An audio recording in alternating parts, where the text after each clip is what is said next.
안녕하세요. 사연에 빠지다의 DJ 민영입니다. 오늘 사연자님은 구독자 여러분들께 꼭 부탁드릴 게 있어 사연을 보냈다는데요. 과연 어떤 사연인지 들어보시겠습니다. 오늘도 두 가지 사연 준비되어 있는데요. 끝까지 들어주실 거죠? 그럼 오늘의 사연 바로 시작할게요. 안녕하세요. 저는 40대 여자입니다. 저는 서울에서 차로 대여섯 시간은 가야 하는 시골에서 3남매 중에 막내로 태어났습니다. 위로 오빠 하나, 언니 하나가 있어요. 당시에도 100년 가까이 된 시골집에서 할머니와 할아버지와 함께 살았습니다.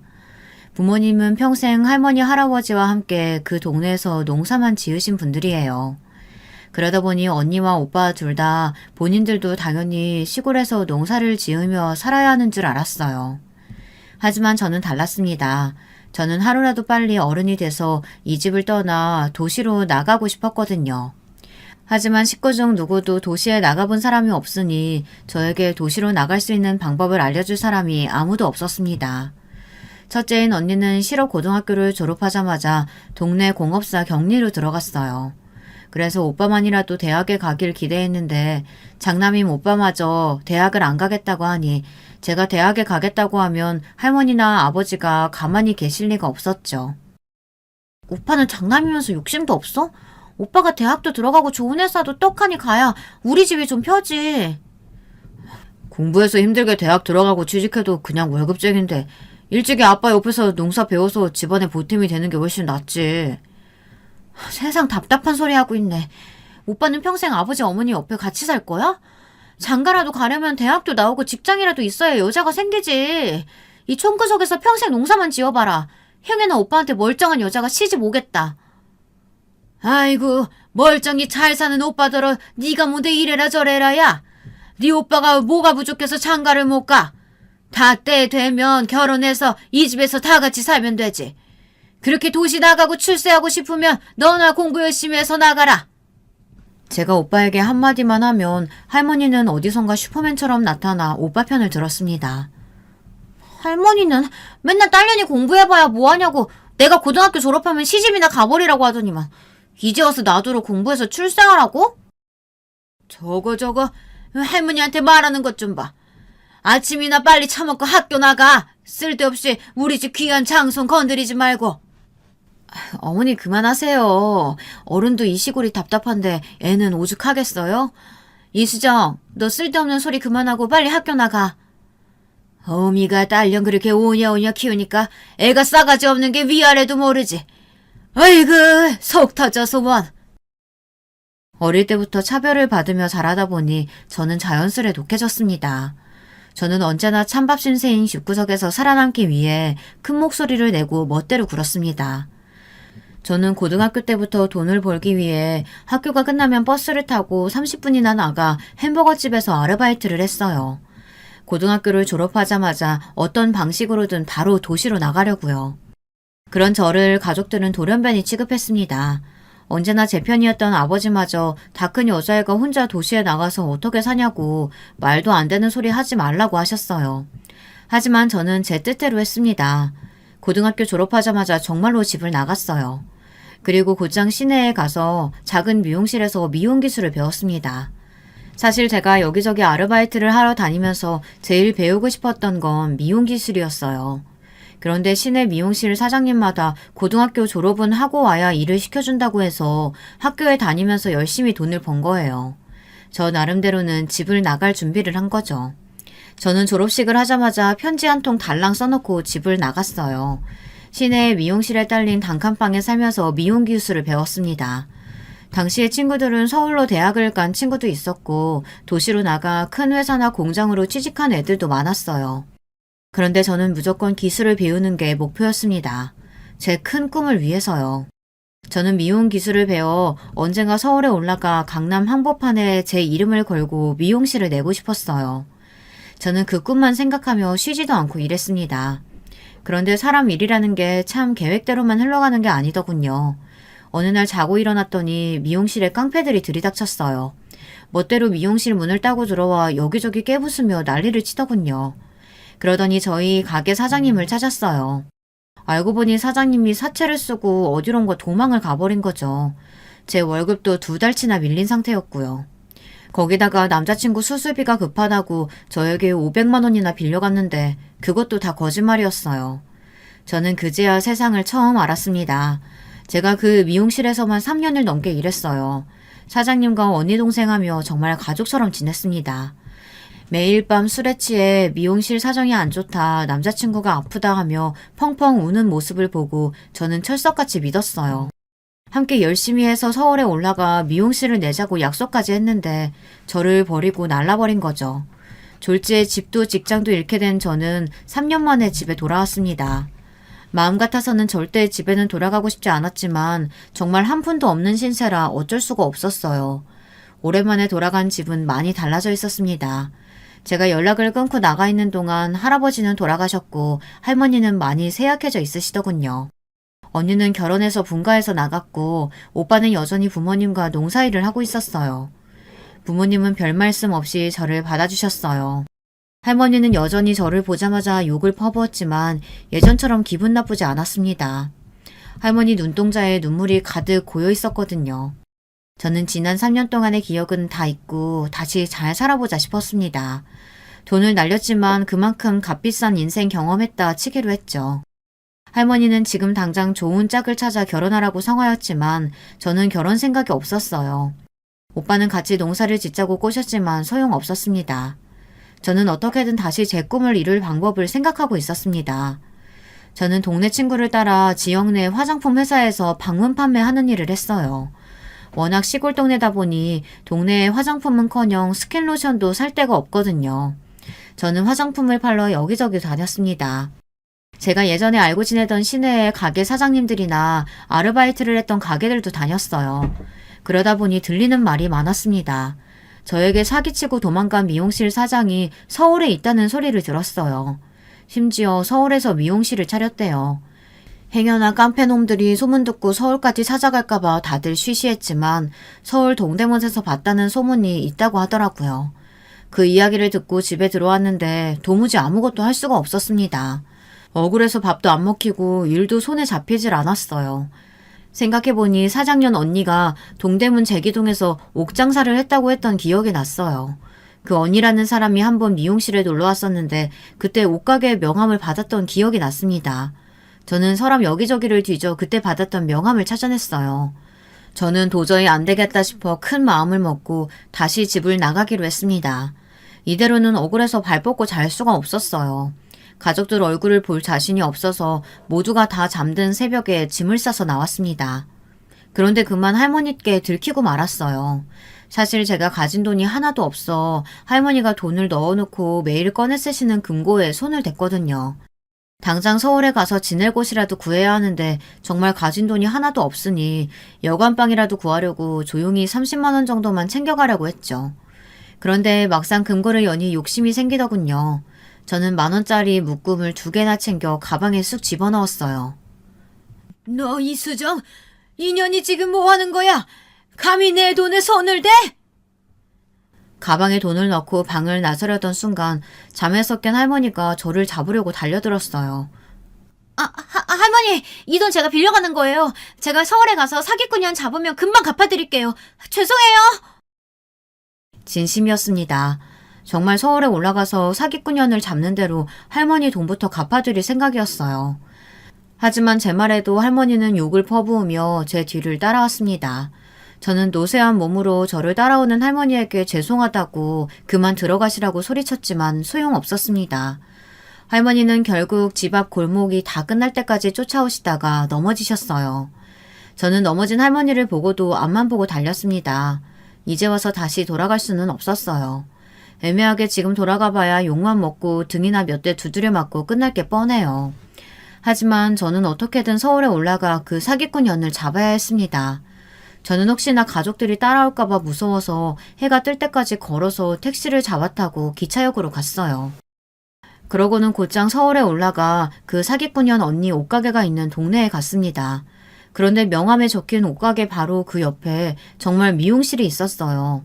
그것도 제가 일했던 미용실 이름과 똑같은 이름의 미용실이었습니다. 그토록 올라오고 싶었던 서울에 이런 식으로 올라가게 될 줄은 몰랐어요. 사실 서울까지 올라가면서도 반신반의했습니다. 서울에 그 사기꾼 년이 미용실을 차렸다는 말이 사실이 아니길 바랬어요. 그런데 사실이었습니다. 미용실 앞에 쪼그리고 앉아 기다리는데 10시가 딱 되자마자 멀리서 익숙한 여자가 걸어오더군요. 웬 아기를 안고 걸어오는데 그 사기꾼 년이 맞았습니다. 저는 그 사기꾼 년을 보자마자 달려들었어요. 그러고는 머리끄댕이를 잡고 마구 흔들었습니다. 이 년이 내 돈 갖고 날라놓고 서울에서 버젓이 가게까지 차리고 잘만 살아? 너 잘 만났다. 오늘 너 죽고 나 죽자. 수정아, 그만 좀 해. 내가 설마 너한테 정말 사기치려고 그랬겠어? 우리 아기, 일어나 우리 새끼 떨어져. 품에 안은 아기를 껴안으며 머리를 놔달라고 소리를 치는 통에 저는 머리를 잡은 손을 놓았습니다. 분명 저랑 일할 때는 아가씨였는데 웬 아기인가 싶었죠. 주변에 보는 눈도 있으니 저에게 좀 가라앉히라며 사기꾼 사장년이 저를 가게 안으로 데리고 들어갔습니다. 그제야 똑바로 보니 품 안에 안고 있던 아기가 이제 갓 100일이나 지났을까 싶더군요. 그러고 보니 가게 안에 유모차며 아기 젖병이며 아기 용품이 많아 보였어요. 사실은 너랑 같이 일할 때 내가 애가 생겼어. 너도 알잖아. 그때 내 남자친구 뇌종양이라고 수술받아도 얼마 못 산다고 한 거. 병원비는 매일 몇백씩 늘어나지 가게 월세는 못 내고 있지. 그 와중에 애까지 생겼으니 어떡해. 내 인생이야 어떻든 내 새끼는 살려야겠는걸. 사장 말이 남자친구 병원비를 대느라 사채를 썼답니다. 병원비를 안 내면 퇴원이 안 된다고 하니 어쩔 수 없었던 거죠. 미용실은 이미 월세가 몇 달째 밀린 상태였고 제 월급도 주지 못하는 상황이었으니 몰래 도망 올 수밖에 없었던 거죠. 저는 순간 제 가방에 들어있는 할머니의 200만 원이 떠올랐습니다. 저도 저 살겠다고 할머니 돈을 훔쳐 도망 온 거니까요. 내가 너한테 미안해서 안 그래도 연락하려고 했어. 그런데 염치가 없으니 도저히 용기가 안 나더라. 나 이 가게 다 대출로 구한 거야. 배운 게 도둑질이라고 할 줄 아는 일이 미용밖에 없잖아. 가게에 직원으로 들어가려고 해도 애가 있으니 그럴 수도 없고 혼자 애 키우면서 하려면 내 가게밖에 답이 없더라고. 애랑 둘이 먹고 살려면 어떡해. 이거라도 해야지. 서울에 올라오고 나서 사장도 고생이 많았답니다. 서울에 올라오고 난 뒤 얼마 되지 않아 사장 남자친구가 죽었대요. 장례 치를 비용도 없어서 화장만 하고 말았다네요. 지금까지 남편도 없이 혼자 애를 키우고 있었던 거죠. 사기꾼 사장년이라고 매일 욕을 하며 잠들었는데 막상 사는 꼴을 보니 할 말이 없었습니다. 미용실이라고 코딱지만한 공간에 애를 등에 업고 일하는 모습을 보니 안쓰럽기까지 했습니다. 가끔 손님이 좀 있으면 옆에 언니 가게에 애를 맡기고 일을 했나 보더라고요. 나 잡으러 서울에 올라온 걸 텐데 어떡하니? 내가 지금은 정말 돈이 하나도 없어. 내가 돈 생기는 대로 네 돈부터 먼저 갚을 테니까 걱정하지 말고 내려가. 정말 미안하다. 내가 언니 뭘 믿고 내려가. 이러다가 또 도망가면 어떡하라고. 나 다시는 그 시골에 안 내려갈 거니까 언니가 나 책임져. 언니가 분명히 그랬잖아. 나중에 서울에 같이 미용실 차리자고. 세상 일이라는 건 참 모르겠습니다. 언제나 저를 사랑으로 키워주신 부모님의 기대는 그렇게 쉽게 저버리고 할머니의 돈까지 훔쳐서 달아난 저는 제 등을 치고 도망간 사기꾼과 다시금 손을 잡고 함께 일을 했어요. 날린 돈은 받지는 못했지만 그래도 서울에서 사장 언니와 함께 지내며 일도 같이 하게 되니 잠자리와 직장은 해결됐어요. 상황이 넉넉하지는 않았지만 제가 그토록 꿈꾸던 도시 생활이 시작된 거죠. 저는 서울살이가 좋았습니다. 여기를 가도 북적이고 저리를 가도 시끄러운 게 저와 딱 맞았어요. 그런데 몇 년 동안 미용실 일을 하며 정신없이 살다 보니 어느새 제가 살고 있었던 고향을 까맣게 잊고 살았습니다. 사실 잊고 싶었어요. 고향을 생각하면 따뜻한 부모님도 있고 열심히 사는 형제 자매도 있었지만 다시는 돌아가고 싶지 않았거든요. 서울에서 보란듯 성공해서 화려하고 세련된 모습으로 돌아가 할머니께 훔친 200에 몇백은 더 합쳐서 돌려드리고 싶었어요. 그런데 부모님을 찾아뵈야 하는 일이 제게도 생겼습니다. 제게 결혼할 남자가 생겼어요. 남자는 미용실에 단골로 오던 손님이었는데 근처에서 작은 인쇄소에 다니고 있었어요. 남자는 저를 보고 한눈에 반했다며 고백을 했습니다. 몇 번 데이트를 하다가 남자의 고백을 받아주고 저는 1년 정도 연애를 했습니다. 자연스레 결혼 이야기가 나오니 남자도 우리 집에 인사를 가고 싶다고 하더라고요. 저희 친정이 서울에서 5시간 넘게 걸리는 시골이고 제가 몇 년째 왕래를 하고 있지 않는다고 말은 했었지만 남자는 그래도 인사는 가야 한다고 했어요. 결혼이라는 게 양가 허락을 받아야 할 수 있는 거 아니냐고요. 우리 부모님이 며느리를 다른 거 몰라도 무조건 화목한 가정에서 자란 여자여야 한다고 하셨어. 그래야 시부모님한테도 잘한다고. 그래서 자기 부모님이 지방에서 농사 지으신다고 하니까 좋아하시더라. 소박하고 인자하실 것 같다고. 서울 사람들은 이상한 게 시골에서 농사한다고 하면 다들 전원일기처럼 생각했어요. 어른들은 하루 종일 땡볕에서 일하고 자식들은 그런 부모님을 존경하며 돕는 장면을 상상했죠. 하지만 저는 그런 자식이 아니었습니다. 저 살겠다고 순진하고 착한 부모님 등을 치고 집을 나온 못난 딸내미였죠. 이런 사실을 남자친구와 예비 시부모님께 들키고 싶지 않았어요. 그래서 저는 먼저 남자네 집에 인사를 갔습니다. 인사를 가자마자 저는 이 남자다 확신이 들었어요. 남자친구네 집이 40평대 아파트였거든요. 저는 태어나서 아파트에 들어가 본 게 처음이었어요. 거실에 서서 밖을 내다보는데 기분이 이상했습니다. 저도 그동안 서울에서 몇 년을 살았지만 이런 집에 살아야 정말 서울에 사는 거라고 말할 수 있는 거구나 싶더라고요. 시부모님이 되실 분들은 완벽한 서울 분들이었어요. 두 분 다 서울에서 태어나 사신 분들이었죠. 부모님께서 다 지방에 계시면 서울에 올라오기가 쉽지 않으시겠네. 우리가 한번 내려가서 찾아뵙는 게 어떨까? 지방도 아주 먼 지방이라 내려가시기 힘드실 거예요. 제가 먼저 내려가서 말씀드리고 한번 서울에 모시고 올라올게요. 그때 다 같이 뵈면 좋을 것 같아요. 남자친구가 저보다 6살이 많았어요. 남자친구 나이가 있다 보니 예비 시부모님들은 결혼을 서두르셨습니다. 저희 부모님이 멀리 계시니 여행이다 생각하고 하루 시간 내서 바로 내려가 인사드리는 게 어떠냐고 하시며 서두르셨죠. 하지만 저는 그럴 수가 없었어요. 서울에 올라오고 나서 부모님과 형제들에게 연락이 계속해서 왔었지만 제가 받지 않았거든요. 심지어 제가 할머니 돈을 들고 도망가는 바람에 할머니가 화병이 나서 드러누웠다고까지 하는 메시지가 오빠에게 왔어요. 그런데도 저는 그 메시지에 답도 하지 않았습니다. 무슨 소리를 들어도 싸다고 생각했으니까요. 그런 주제에 이제와 결혼하겠다고 남자친구를 데리고 내려가는 꼴이 우스웠습니다. 부모님이야 대놓고 뭐라고 하지 않으시겠지만 오빠나 할머니는 저를 보자마자 욕을 퍼부을 게 뻔했어요. 그래도 남자친구와 결혼하고 싶은 마음에 저는 몇 년 만에 고향에 내려갔습니다. 내려가는 날에야 아버지께 연락을 드리고 내려갔어요.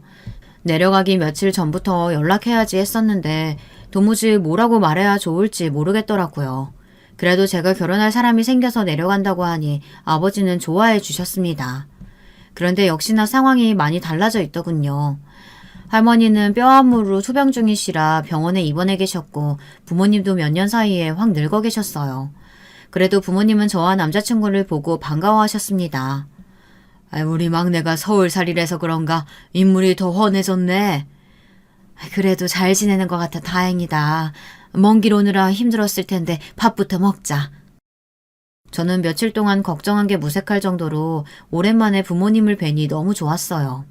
그리고 할머니의 빈자리가 더 크게 느껴졌습니다. 저는 부모님과 식사하고 나서 할머니가 계신 병원에도 들렀어요. 할머니는 몰라보게 달라져 있었습니다. 얼굴도 몸도 반쪽이 돼서 저를 알아보지도 못하셨죠. 그 모습을 보는데 눈물이 왈칵 하더군요. 제 기억 속의 할머니의 모습은 제게 욕을 하면서 따라 달려오던 건강한 모습이었는데 몇 년 새 이렇게 달라져 계시니 속상했습니다. 저는 이자를 더 넣지는 못했지만 그때 제가 훔쳐갔던 할머니의 200을 봉투에 담아 할머니 손에 쥐어드렸어요. 그때는 너무 죄송했어요. 할머니 다시 뵈면 정말 잘해드리려고 했는데. 저처럼 철딱선이 없는 손녀가 세상에 또 있을까요? 아무리 많이 혼나고 싸웠어도 함께 살았던 세월이 있는데 제가 너무 모든 걸 외면하고 살았었다라는 생각이 들었습니다. 저는 할머니의 손을 꼭 잡아드리고 제 결혼식에 꼭 오셔야 한다는 말씀을 드리고 왔어요. 얼마 뒤 저는 결혼을 했어요. 할머니 건강 상태가 좋지 않으셔서 서둘러 식을 올렸습니다. 할머니께 제가 결혼하는 모습을 꼭 보여드리고 싶어서요. 사람 사는 게 참 쉽지 않습니다. 저는 결혼만 하면 제 인생은 탄탄대로라고 생각했어요. 그런데 아니더군요. 막상 결혼해 살다 보니 새로운 고난이었습니다. 저는 결혼하고도 미용실에서 계속 일을 했는데요. 몇 년 열심히 했더니 동네 단골들이 좀 생겨서 그런대로 먹고 살만 했습니다. 사실 저는 1, 2년만 고생 더 하고 제 가게를 차려 나갈 생각이었어요. 함께 일하던 사장 언니도 아이가 크면서 돈이 많이 들어가다 보니 제 월급까지 주며 같이 일하기가 버거워 보였거든요. 그래서 조금 모은 돈으로 제가 사는 동네에 작은 미용실을 내려고 준비 중이었습니다. 그런데 남편이 사고를 쳤어요. 다니던 직장을 갑자기 그만뒀습니다. 그러더니 한다는 소리가 뜬금없이 사업을 하겠다네요. 나도 참을 만큼 참았어. 쥐꼬리만한 월급 받으면서 10년 넘게 내 회사처럼 열심히 일했는데 고작 대우를 이따위로 해? 이게 나가란 소리지 뭔 소리겠어. 좋아. 나도 이제 나가서 내 사업할 때 됐지. 남편이 10년 넘게 다닌 인쇄소 사장이 어느 날 갑자기 남편 상사로 자기의 아들을 데리고 나타났답니다. 남편보다 5살이나 어린 사람을요. 남편은 욱하는 마음에 사표를 던지고 회사를 나와버렸답니다. 아무리 화가 나도 그렇지 사장이랑 이야기도 안 해보고 곧바로 사표부터 내면 어떡해. 나한텐 당신처럼 든든한 와이프가 있는데 뭐가 걱정이야. 나 당분간 쉬면서 사업 구상 좀 할 테니까 당신이 고생 좀 해줘. 남편은 결혼하고 나서도 툭하면 미용실에 다니는 제가 든든하다고 했습니다. 기술이 있어서 절대 굶어 죽을 일은 없다고요. 그때는 당연히 농담인 줄 알았는데 정말로 저만 믿고 일을 그만둘 줄은 몰랐습니다. 당신 무슨 돈이 있다고 사업을 해. 생각해본 거 있어서 때려친 거야? 퇴직금도 있고 당신도 좀 모아둔 거 있을 거 아니야. 그 돈으로 목 좋은 자리에 인쇄소 시작하면 되지. 내가 모아둔 돈이라니. 그건 내가 미용실 얻을 돈이라고 했잖아. 이거 절대 못 주니까 꿈도 꾸지 마. 제가 서울에 올라와서 고생이란 고생은 다 하고 어렵게 모은 돈이었습니다. 제 꿈처럼 강남에 미용실을 차릴 정도는 안 되어도 동네에 10평 정도 되는 가게를 차릴 정도는 됐어요. 남편이 아무리 마음이 급해도 그 돈까지 욕심낼 줄은 몰랐습니다. 저는 남편이 무슨 말을 해도 그 돈을 내어줄 생각이 없었어요. 남편이야 지금까지 외동아들로 부모님의 원조를 받으며 편하게 살았지만 저는 아니었거든요. 저는 고등학교 졸업하고 지금까지 저 혼자 힘으로 여기까지 왔습니다. 남편 때문에 제 꿈을 포기할 수는 없었어요. 그런데 남편이 제가 돈을 주지 않는다고 단단히 삐졌더군요. 당신만 힘들게 산 거 아니야. 나도 10년 넘게 한 직장에 버티면서 힘들게 살았다고. 당신이 사는 이 집도 우리 부모님이 사준 집인데 그렇게 치사하게 굴어야겠어? 뭐? 치사? 말이 나왔으니 말인데 당신이 결혼할 때 나한테 뭐라고 그랬어? 자기 결혼하면 아버님이 아파트 주신다고 했다면서. 근데 막상 결혼 날짜 잡고 나니까 돈 없다고 우리더러 집 구하라고 하셨잖아. 그랬습니다. 사실 제가 말을 안 해서 그렇지 결혼할 때 일이 좀 있었어요. 결혼 전에 남편은 저에게 결혼하게 되면 무조건 서울에 20평대 아파트를 사주겠다고 했습니다. 본인이 외동아들인데다가 3대 독자인데 부모님이 안 해주실 리가 없다고요. 물론 아파트 때문에 결혼을 결심한 건 아니었지만 그래도 사람이 사랑만 가지고 사는 건 아니잖아요. 이왕이면 아파트에다가 내 집에서 시작하면 훨씬 더 안정적이고 좋죠.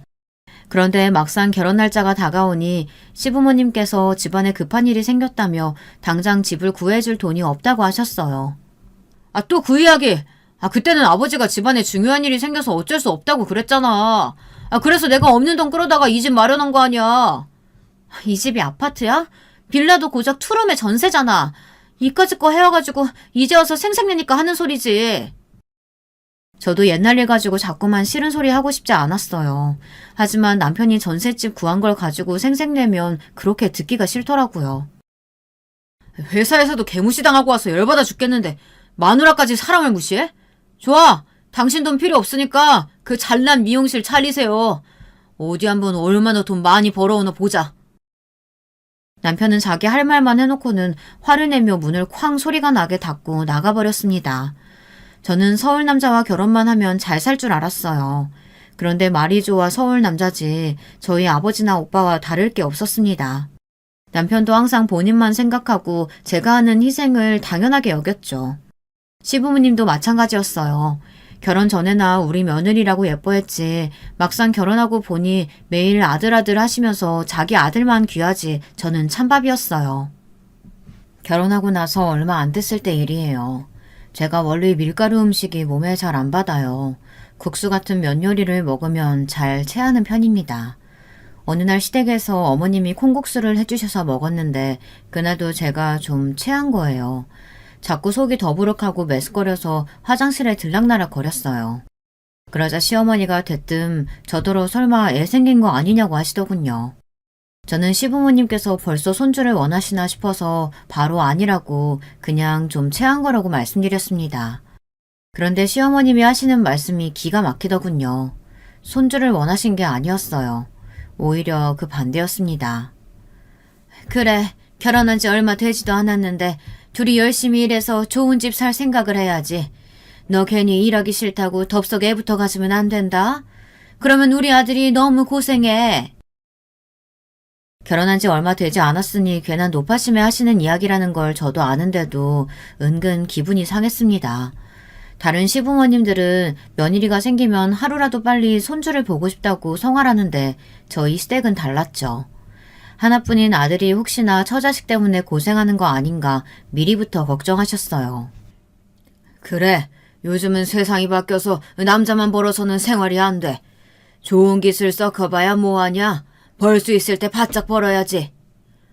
에이, 우리 자기야 기술직인데 애 낳아도 충분히 일하면서 돈 벌 수 있어요.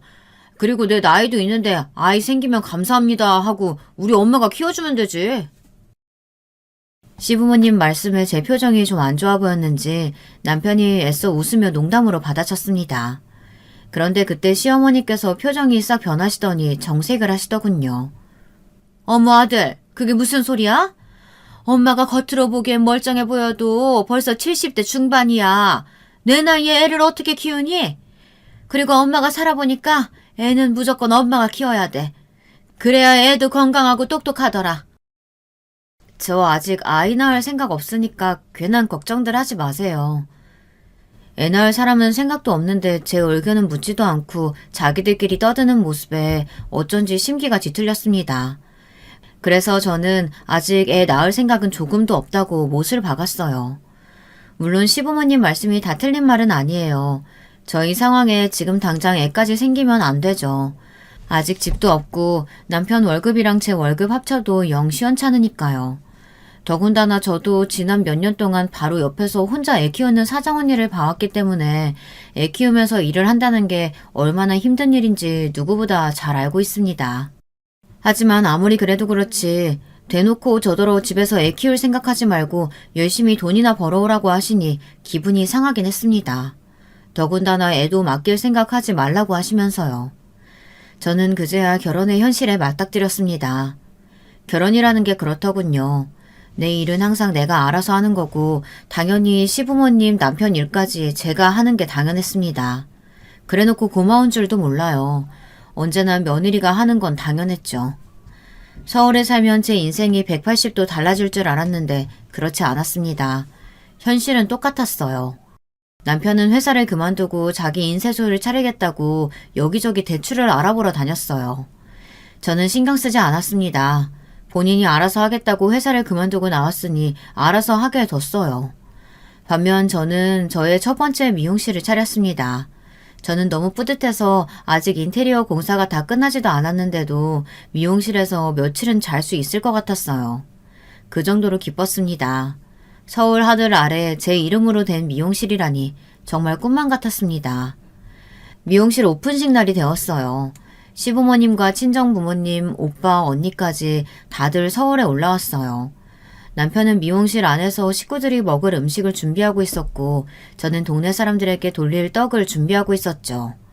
그런데 그때 시어머니께서 굳이 하지 않아도 될 말을 하셨습니다. 아이고, 인테리어가 삐까뻔쩍한 게 미용실 차린다고 돈도 꽤나 썼나 보다. 이럴 돈 있으면 남편 인쇄소나 좀 차려주면 좀 좋아? 명색이 남편이 직장이 없이 집에서 빈둥거리고 있는데 우리 며느리는 속도 안 상하나 봐. 순간 시끌벅적했던 미용실 안에 정적이 흘렀습니다. 당신은 좋은 날 왜 그런 소리라고 그래? 안 그래도 아들놈 집에서 빈둥거리는 거 사돈댁에 죄송해 줬겠는데. 죄송하긴 뭐가 죄송해요. 우리 아들도 10년 넘게 한 직장에서 열심히 일했는데 이제 좀 자기 사업할 때도 됐지. 안 그래도 시어머니는 남편이 회사를 그만두고 사업을 하겠다고 여기저기 돈을 구하러 다니는 걸 아시고는 저에게 미용실은 나중에 차리고 남편 인쇄소부터 차려주면 안 되겠냐고 하셨어요. 하지만 저는 단칼에 거절했습니다. 시어머니도 그 자리에서는 더 이야기 안 하시더니만 굳이 오픈식 날 저희 친정 부모님도 계신 자리에서 그런 소리를 하더군요. 사실 사돈도 계신 자리니까 하는 소린데 미용실에서 하루 종일 혼자 아줌마들 파마 말아줘봐야 얼마나 벌겠어요. 그럴 바에야 남편 사장님 만들어주고 사모님 소리 들으면서 사는 게 훨씬 낫죠. 저는 기가 막혀서 말문이 다 막혔습니다. 그런데 그때였어요. 점잖게 앉아 한마디도 안 하시던 친정 아빠가 입을 뗐습니다. 우리 딸내미 사모님 소리 듣게 해주고 싶으시면 사돈이 우리 사위에 인쇄소 차려주시면 되겠네요. 저는 우리 딸 미용실 차려주고 싶어도 나 살기 바빠서 지금까지 못 차려줬는데 우리 장안딸이 혼자 알아서 서울에 미용실까지 차리니 아주 예뻐 죽겠습니다. 친정 아빠의 말에 시부모님은 한마디도 못하고 입을 딱 다물었습니다. 저는 친정 아빠를 바라보며 슬쩍 웃어 보였어요. 아버지를 보자 마음이 벅차오르고 든든했습니다. 어머, 벌써 다들 와 계셨네요. 이렇게 좋은 날 술이 빠지면 안 되죠. 제가 아주 좋은 술 사왔으니까 다들 한 잔씩들 드셔보세요. 때마침 사장언니가 와서 분위기를 풀어준 덕분에 오픈식은 잘 마칠 수 있었습니다. 그래도 사장언니가 없었다면 제가 서울에 제 이름 걸고 미용실을 차리기 힘들었을 거예요. 언니도 혼자 아이 키우면서 미용실 운영하느라 힘들었을 텐데 저에게 빚이 있다는 이유만으로 몇 년 동안 먹여주고 재워주며 일까지 시켜줬으니까요. 그리고 가장 중요한 건 언니가 제 돈을 안 갚고 서울로 도망치지 않았다면 저는 서울에 오지 못했을 겁니다. 그러던 어느 날이었어요. 병원에서 몇 년 동안 투병하시던 저희 할머니가 돌아가셨습니다. 저와 남편은 급하게 고향으로 내려갔어요. 할머니 장례가 끝나고 장지까지 다녀와 아버지 댁에서 하루 자고 그 다음날 서울에 올라가기로 했습니다. 그런데 그날 밤 어머니께서 자식들을 다 불러 모았습니다. 저희에게 할 이야기가 있다고요. 지금부터 내가 하는 말 잘 들어라. 할머니께서 돌아가시기 전에 땅을 다 정리하셨어. 살아생전에 며느리라고 그렇게 구박하시더니만 당신 늙어서 옆에서 돌봐주고 신경 써준 건 나밖에 없었다고 미안하다 하시면서 할머니 앞으로 되어있던 땅을 다 내 앞으로 주기로 하셨어. 순간 그 자리에 있던 저와 오빠, 언니는 물론이고 형부랑 저희 남편까지 놀라서 입이 쩍 벌어졌어요. 사실 어릴 때는 아버지 재산이 얼마인지 할아버지가 가진 땅이 몇 평인지 관심도 없었어요. 하지만 저도 어른이 되고 나서는 궁금하기는 했습니다. 그런데 할아버지 할머니께서 남기신 땅이 꽤 된다네요. 이번에 할머니께서 재산을 정리하시면서 대충 시세를 알아봤는데 가진 땅을 다 팔면 20억이 넘는데요. 20억이라는 말에 저도 모르게 침이 꼴깍 삼켜졌습니다. 제가 어머니 땅에 욕심내지 않을 수가 없는 게 이미 친정 부모님께는 할아버지께서 돌아가실 때 먼저 증여한 땅이 있었어요. 어머님처럼 욕심 없이 평생 살아오신 분이 땅이 생겼다고 해서 절대 혼자 다 가질 분이 아니었죠. 분명 자식 셋에게 공평하게 나눠주시려고 부르신 거라 기대했습니다. 그런데 제가 김칫국을 아주 세게 먹었더군요. 친정엄마는 저희 자식들에게 공평하게 땅을 나눠주겠다고 부르신 게 아니었어요. 우리 큰딸이나 막내는 시집가서 가정도 잃었으니 남편하고 오순도순 잘 살고 있지만 우리 장남은 40이 넘어서도 장가도 못 가고 혼자 부모 뒷바라지 하느라 고생하잖니. 내가 요즘 우리 장남만 생각하면 잠이 안 온다.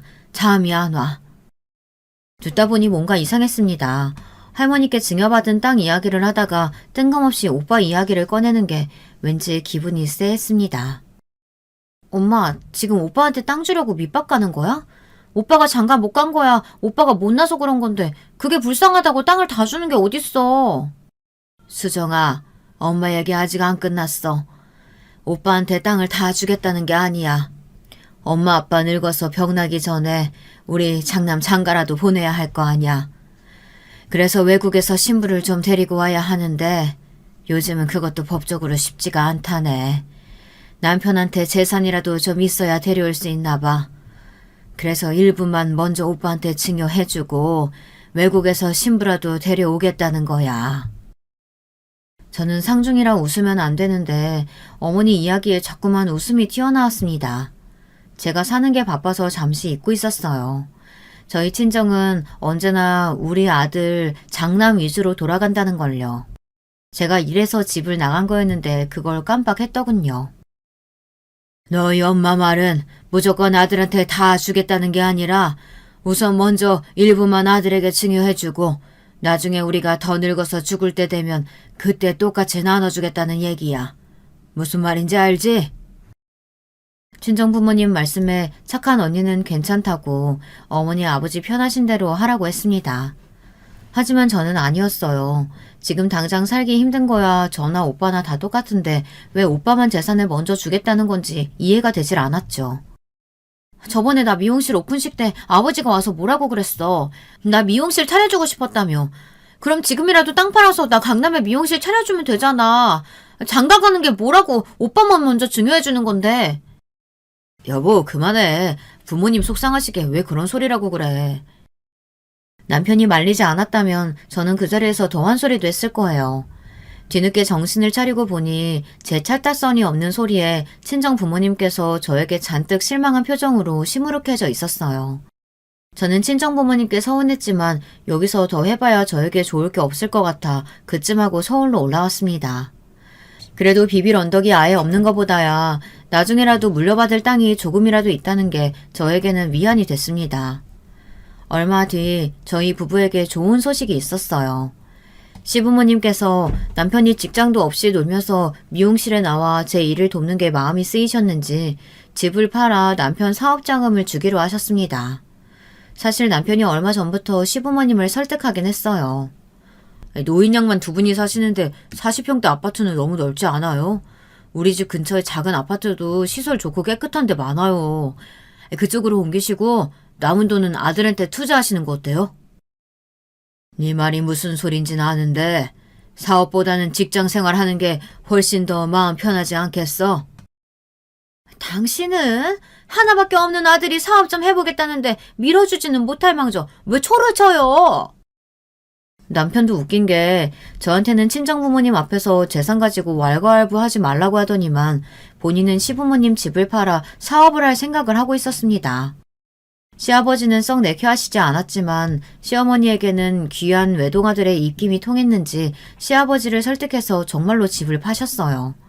그리고는 작은 집으로 이사하고 남은 돈을 제 통장으로 보내주셨습니다. 내 아들놈이지만 도무지 무슨 생각으로 갑자기 사업을 하겠다는 건지 믿을 수가 없다. 그래도 우리 며느리 네가 똑똑하니까 내가 믿고 이 돈 주는 거야. 네가 이 돈 가지고 있다가 네 남편한테 줘라. 시아버지는 아들보다 저를 더 믿는다고 하시며 집을 팔고 남은 돈을 저에게 다 주셨어요. 그러던 중 저에게 일이 좀 생겼습니다. 한 번 배신한 여는 끝까지 배신하는 건지 한 번 당해놓고 또 당했습니다. 무슨 소리냐고요? 제가 믿었던 사장년에게 또 당하고 말았어요. 사연은 이랬어요. 여러분도 제 꿈이 뭔지 아시죠? 강남 한복판에 제 미용실을 내는 거예요. 그 꿈을 누구보다 잘 아는 사장 언니가 제게 솔깃한 이야기를 꺼냈습니다. 내가 아는 언니가 아들 데리고 갑자기 미국에 이민 간다고 강남에 있는 숍을 나눴대. 내가 한다고 하면 싸게 준다고 하는데 너 나랑 같이 들어갈래? 저는 드디어 제게도 기회가 왔다는 느낌을 받았습니다. 제가 이토록 강남 입성을 꿈꾸는 이유는 제가 다른 건 몰라도 실력만큼은 자신 있다는 겁니다. 제가 미용실을 오픈하고 1년도 안 돼서 직원까지 둘 정도로 장사가 잘 됐어요. 원래 미용실은 동네 장사가 더 힘든 게 단골이 많아야 하기도 하지만 실력이 없으면 절대 소개 손님이 생기질 않는다는 겁니다. 저는 미용실을 오픈한 지 몇 달 되지도 않아서 제 실력이 좋다는 소문이 동네 맘카페에 돌아 꽤 홍보가 됐어요. 그래서 지금도 단골의 소개 손님만으로도 미용실 예약이 꽉 찼습니다. 아무리 장사가 잘 돼도 이제 가게를 시작한 지 1년 좀 넘었으니 강남에 샵을 낼 정도로 큰 목돈은 아직 없었죠. 그래서 처음엔 저도 돈 없다고 거절했습니다. 그런데 얼마 뒤 언니에게 또 연락이 왔어요. 내가 우리 사정 다 이야기했더니 언니가 우선 50%만 내고 들어오래. 언니도 어차피 급하게 미국에 들어가야 해서 나머지는 장사하면서 갚으라는데 어때? 너랑 나랑 반반씩 구해볼까? 저는 솔깃했습니다. 그럴 수밖에 없는 게 지금 제가 하고 있는 가게 보증금을 빼고 조금만 더 돈을 구하면 그 정도 비용은 해결할 수 있을 것 같았거든요. 우리가 이런 기회 아니면 언제 강남에 샵을 차리겠어. 언니 말이 이미 고정 단골도 많아서 차리기만 하면 돈방석이래. 그 언니가 혼자 장사해서 번 돈으로 아들 유학 보내는 거잖아. 내 말 믿고 우리 같이 해보자. 저는 순간 머릿속에 계산기가 휘리릭 돌아갔어요. 가게 보증금 말고는 도저히 끌어올 돈이 없는데 어디서 구하나 싶었죠. 그런데 그 순간 제 머릿속에 떠오른 것이 있었습니다. 바로 시아버지가 보내주신 돈이었어요.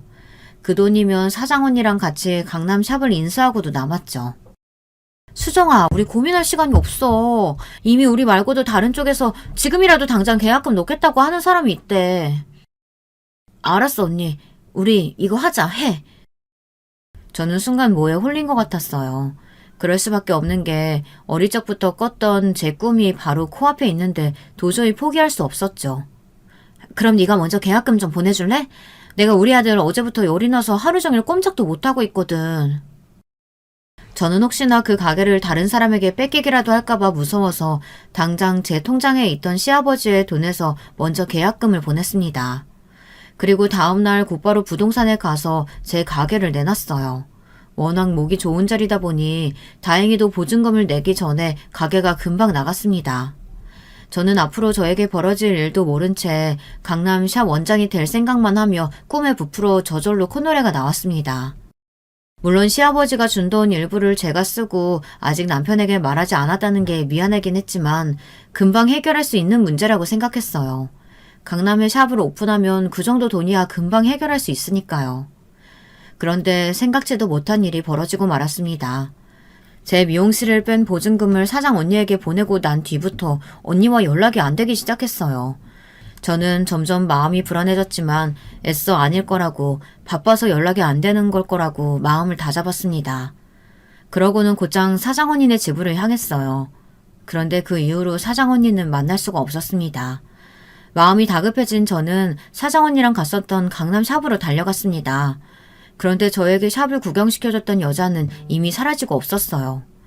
저는 가슴이 철렁 내려앉는 것만 같았습니다. 알고 보니 그 샵 사장은 전혀 다른 사람이었고 샵을 내놓은 적도 없다네요. 저는 또 당한 거예요. 한 번 나쁜 년은 평생 나쁜 년이었습니다. 사장년은 살던 집도 진즉 뺐고 가게도 진즉 팔았다네요. 심지어 동대문에서 옷가게를 하던 사장년의 언니도 가게를 빼고 사라졌습니다. 저는 그대로 바닥에 주저앉았어요. 하루아침에 가게를 잃은 제가 한심해서요. 저는 곧장 경찰서로 가서 신고부터 했어요. 그런데 사기를 당한 게 저뿐만이 아니라네요. 저처럼 미용실을 하는 사람 중에 몇 명이나 더 당했다더군요. 경찰 말이 그 사장년은 이미 출국한 상태라 찾으려면 시간이 좀 걸릴 테니 집에 돌아가라고 했습니다. 경찰서를 나와 터덜터덜 집으로 돌아왔는데 집 앞에 남편이 나와 저를 기다리고 있더군요. 저를 발견한 남편은 헐레벌떡 달려왔어요. 여보, 어떻게 된 거야? 자기 가게 갔더니만 문도 잠겨져 있고 부동산 아줌마 말이 당신이 가게 팔았다던데. 저는 도저히 남편에게 뭐라고 말해야 할지 몰라 눈물만 뚝뚝 흘렸습니다. 당황한 남편은 도대체 무슨 일이냐고 다그쳤어요. 순간 넋을 놓은 저는 남편에게 있는 그대로 다 이야기했습니다. 그러자 남편의 표정이 싹 변했어요. 당신 미쳤어? 어떻게 그렇게 중요한 일을 나랑 상의 한마디 안 하고 혼자서 다 결정할 수가 있어? 가게 보증금까지 날린 것도 모자라서 우리 아버지가 준 돈까지 날렸다고? 남편이 저에게 그렇게 화낸 건 처음이었어요. 그러더니 저처럼 무책임한 여자하고는 살 수 없다면서 지금 당장 이혼하겠다고 했어요. 저는 그대로 남편에게 쫓겨나다시피 집을 나왔습니다. 남편 말이 시아버지가 주신 돈을 찾아올 때까지 집에 돌아올 생각하지 말라고 하더군요. 저는 그대로 친정으로 내려갔어요. 제게 갈 곳이라고는 친정밖에 없었습니다. 저는 몇 날 며칠을 방에 처박혀 울다 잠들기를 반복했습니다. 제가 사기를 당했다는 충격과 남편에게 버려졌다는 아픔을 도저히 견딜 수가 없었어요. 그렇게 시간이 흘러 제가 정신을 좀 차린 후에는 친정 부모님께 사정을 다 말하고 제발 좀 도와달라고 애원했습니다. 가진 돈을 다 날려서 남편에게 당장 이혼당하게 생겼다고요. 그런데 친정 부모님은 제 말에 꼼짝도 안 하셨습니다. 항상 제 편이던 친정아버지가 제 말을 들어주시지 않았어요. 너는 네 엄마 아빠 늙은 얼굴은 안 보이니? 자식이라는 게 몇 년씩 연락도 안 하고 살다가 매번 너 필요할 때만 나타나서 도와달라는 게 말이 된다고 생각해? 힘든 자식을 좀 도와줄 수도 있지. 친정 부모님은 막다른 골목에 다다른 저에게 모질말만 하셨습니다. 저는 점점 더 피폐해졌어요. 제 모든 게 무너졌다고 생각하니 세상 모든 게 다 싫고 거지 같았습니다. 저는 매일 방에 처박혀 폐인처럼 살았어요. 그러던 어느 날이었습니다. 혼자 동네 여기저기를 아무 생각 없이 돌아다니고 있었는데 멀리서 밭일을 하고 계시는 친정엄마가 보였습니다. 저는 친정엄마를 보자마자 짜증이 확 나서 다른 길로 가려고 몸을 돌렸어요. 그런데 갑자기 친정엄마가 바닥에 넘어지는 모습이 보였습니다. 저는 놀라서 밭으로 달려갔어요. 그런데 놀랍게도 바닥에 쓰러진 엄마를 본 순간 저도 모르게 떠오른 생각이 있었습니다. 이대로 엄마가 쓰러진 채로 죽으면 이 땅 내가 다 물려받는 건데. 어차피 늙으면 다 죽는 거 그냥 빨리 되졌으면 좋겠다. 저는 놀라 제 입을 틀어막았습니다. 제 인생이 바닥을 치고 나니 정말 미쳐버렸는지 속으로 생각한다는 게 말이 입 밖으로 튀어나오고 말았어요. 그런데 그 순간 믿기지 않는 일이 벌어졌습니다. 바닥에 쓰러져 있던 친정엄마가 스르륵 눈을 뜨고 벌떡 일어났어요. 그러더니 제게 하시는 말이 충격적이었습니다. 내가 니년 이럴 줄 알았다. 어쩜 그렇게 너는 너밖에 모르니?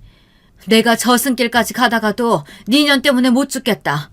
세상에 이런 후레자식이 다 있어. 너는 내가 죽어도 이 집에서 10원 한 푼도 못 가져가니까 그런 줄 알아. 엄마, 아니야. 내가 정말 잠깐 머리가 돌았었나 봐. 나 진심 아니야. 정말 아니라고. 그랬습니다. 사람이 정신이 나가면 그런 나쁜 생각까지 하나 봐요.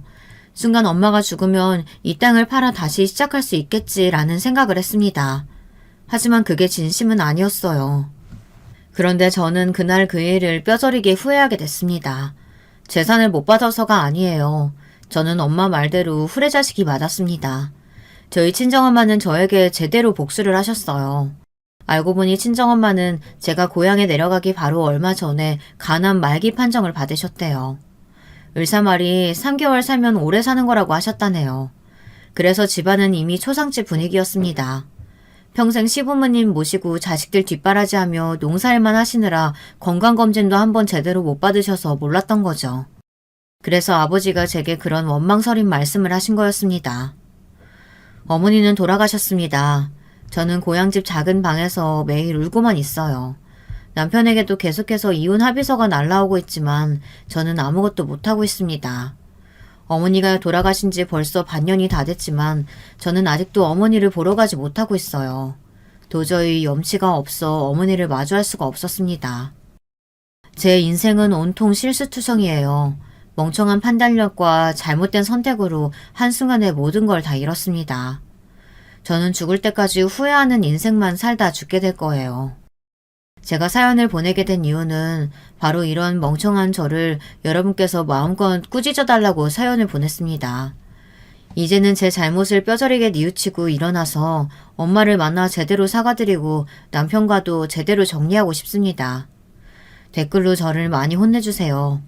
지금까지 저의 답없는 인생 이야기 들어주셔서 감사합니다. 여러분에게는 항상 행복한 일만 가득하시길 바랄게요.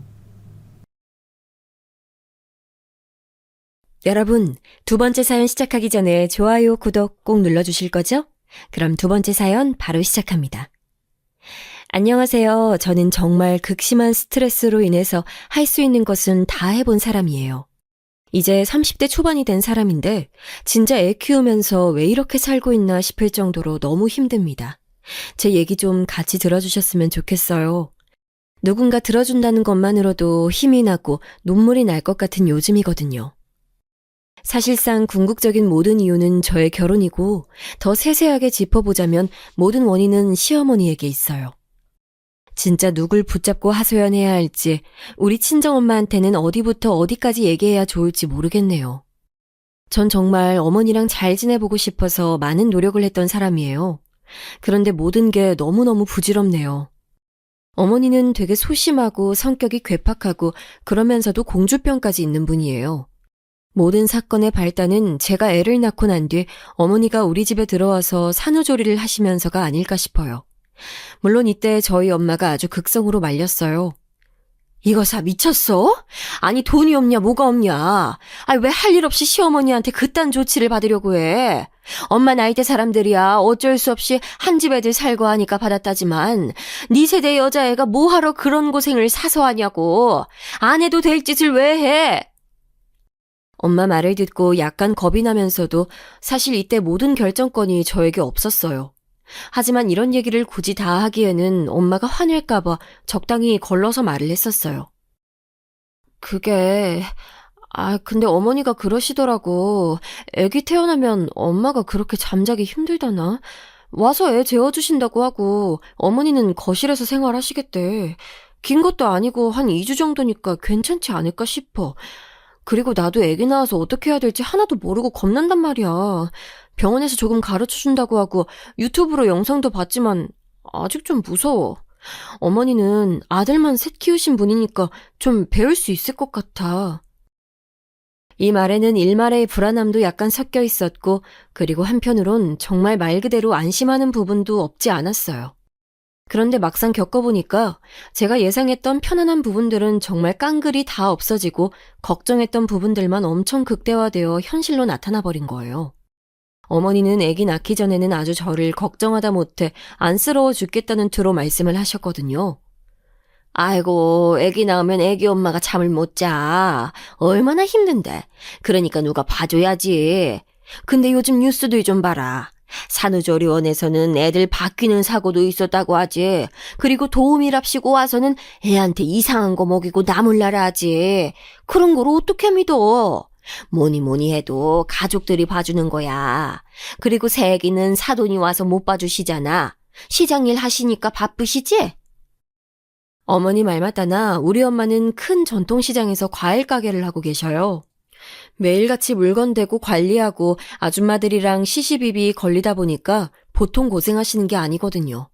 그런 것들도 감당하기 힘들다 보니 아무래도 제 산후조리를 해준다든지 하는 건 상상도 할 수 없는 상황이었어요. 어머니 말씀 들어보니 다 맞는 것 같기도 하고 누구도 저를 도와줄 수 없는 판국에 어머니가 해주신다고 하니까 그냥 수긍을 했던 거예요.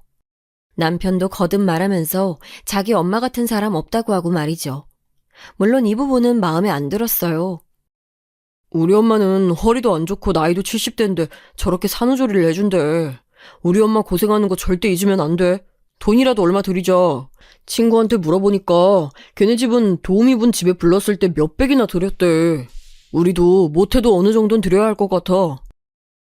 그렇게 생각하니 그럼 우리도 차라리 도우미를 쓰는 게 낫지 않겠나 싶었지만 그래봤자 얘기가 또 계속 거꾸로 돌아갈 것 같더라고요. 왜 도우미를 쓰면 안 되는지 어쩌고 하면서 다람쥐가 쳇바퀴 돌듯 귀찮은 방향으로 얘기가 갈 것 같았어요. 결국 어쩔 수 없이 저는 그냥 모든 것들을 받아들이게 된 거죠. 하지만 어머니는 제가 아기를 데리고 집에 왔을 때부터 정말 보통 아닌 반응을 하시는 거예요. 언제 우리 집에 미리 문을 열고 들어오신 건지 거실 한켠에는 어마어마하게 큰 트렁크까지 있었고 말이에요.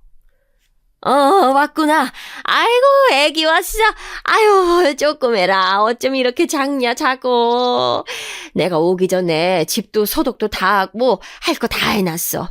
새애기, 근데 너는 애기 준비한답시고 집에 정말 뭐 아무것도 안 해놨더라.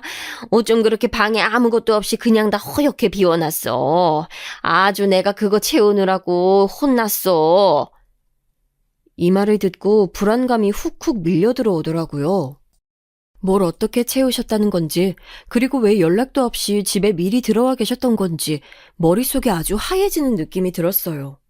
아니나 다를까 제가 비워두었던 아기 방은 어머니의 손길이 닿은 것이 아주 역력하게 느껴지더라고요. 제 딴에는 아기 방의 앞으로 짐들이 아주 많다고 들었기 때문에 작은 수납장과 아기 침대만 놓고 그 외의 공간은 깨끗이 닦아두었단 말이죠. 수납장 안으로는 기저귀들과 여분의 내복들, 체온계와 필요한 것들을 전부 넣어두었고요. 어머니가 신경을 써주셨다는 말씀 자체는 감사했지만 그 방에는 알록달록하게 어머니가 사서 갖다 두신 것들로 꽉 차 있었어요. 하얀 수납장 위로는 멋대로 사오신 쿠션이며 이런 것들이 마구 올라가 있었고 밑으로는 물티슈들과 아직 계열별로 맞지도 않을 것 같은 옷들까지.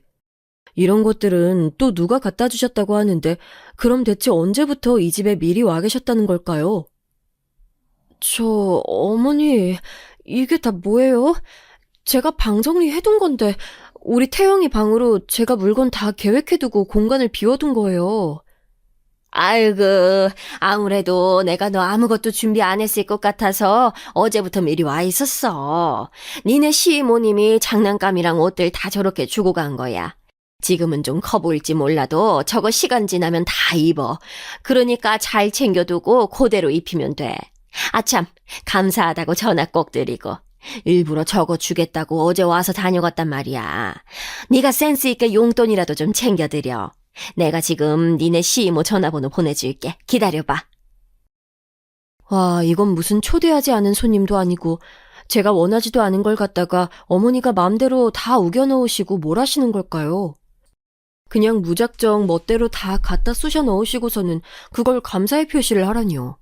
아직도 저는 수술한 자리가 아프고 죽겠는데 품에 안겨있는 애기 안기도 너무 버겁고 신경이 쓰이는데 말이에요.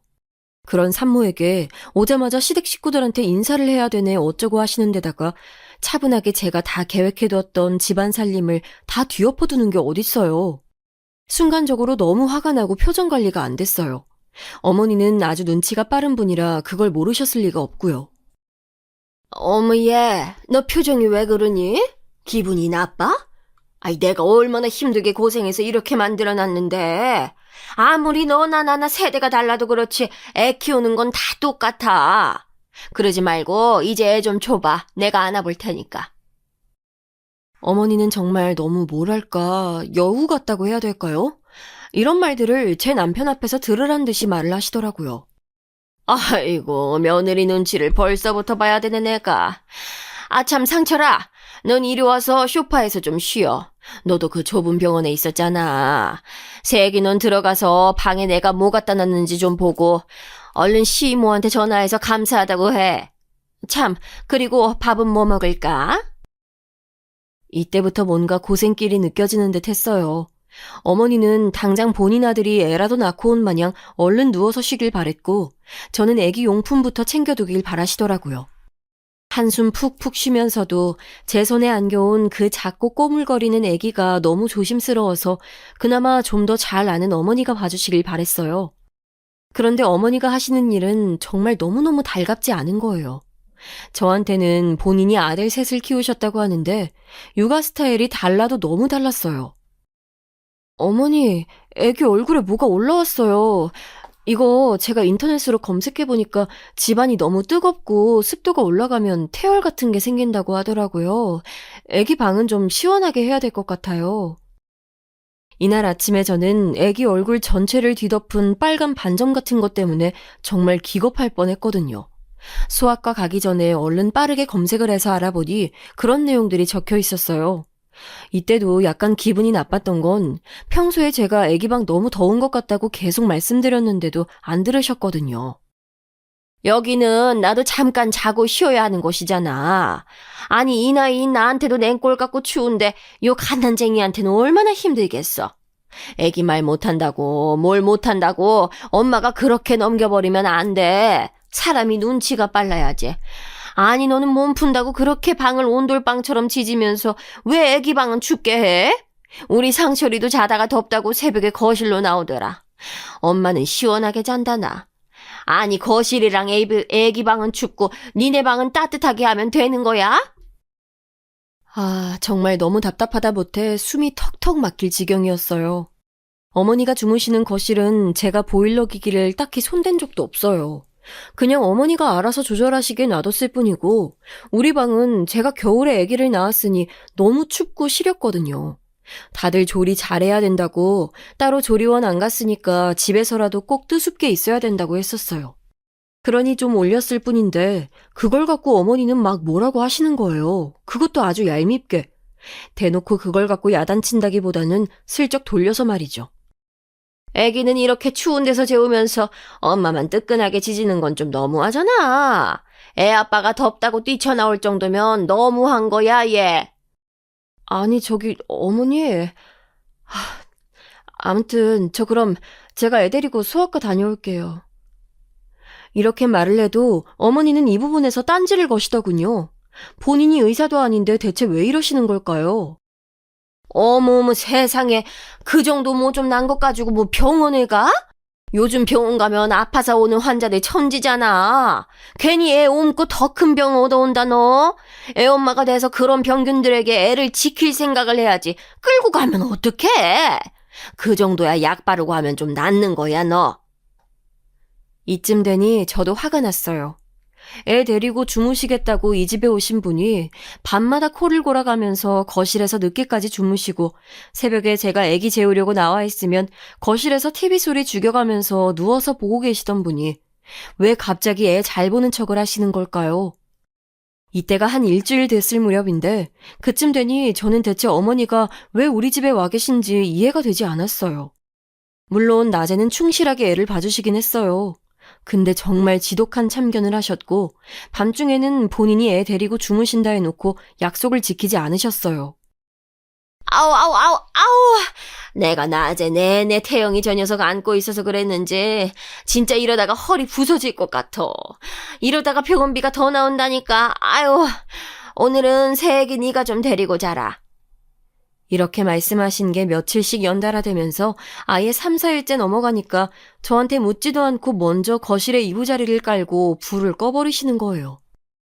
와, 몸조리도 제대로 못하고 아직도 몸이 여기저기 쑤셔서 아파 죽겠는데 어머니는 드르렁 코를 골아가며 주무시지 애기는 그 소리에 못 자고 남편은 똑같이 안방에서 지 피곤하다고 자버리고 정말 죽겠더라고요.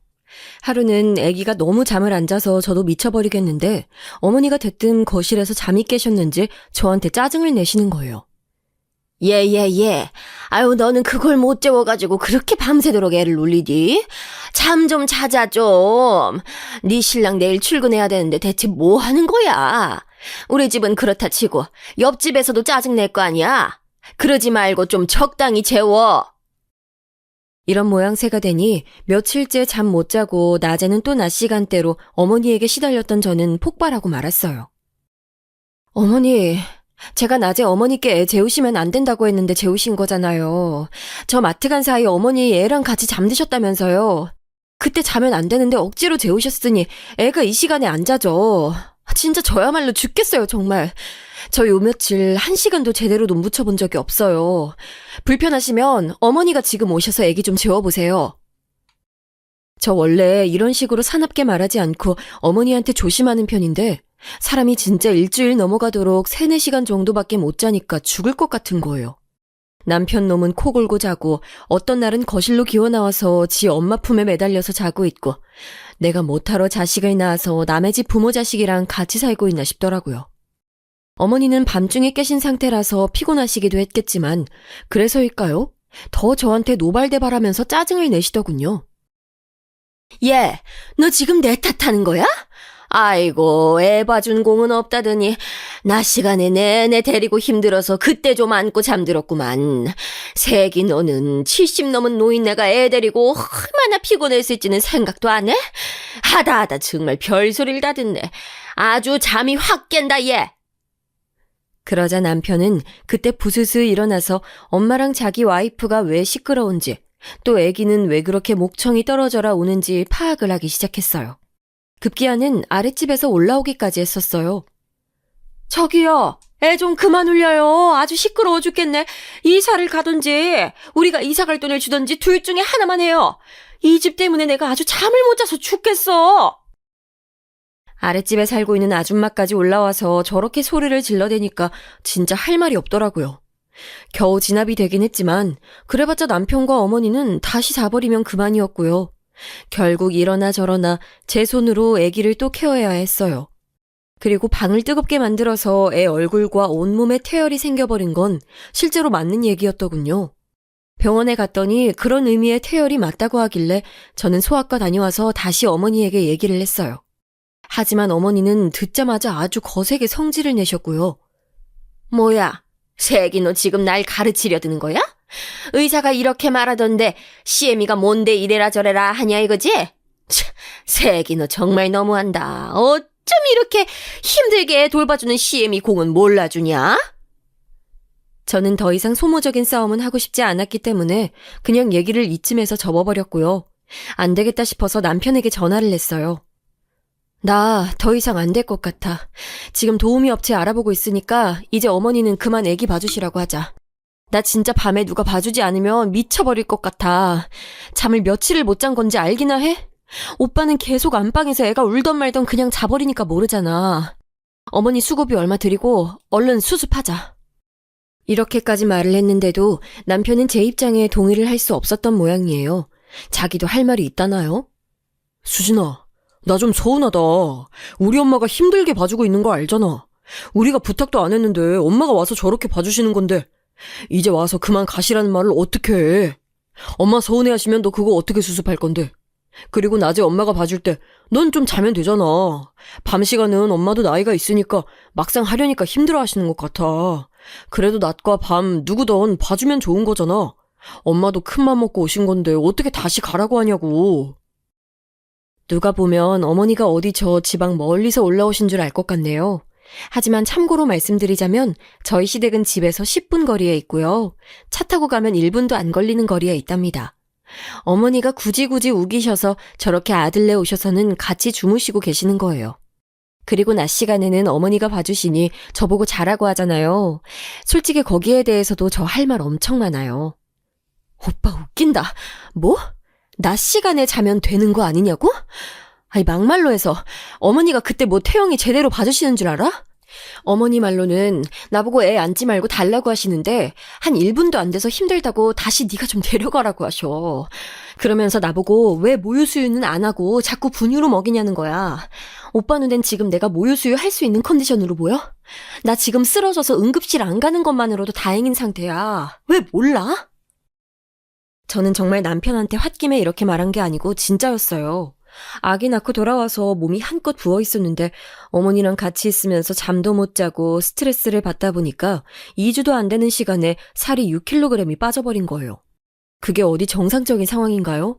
게다가 어머니가 참견을 보통 많이 하신 게 아니랍니다. 얘 새끼야, 애기 분유 너무 먹이지 마. 엄마가 됐으면 모유 수유를 해야지.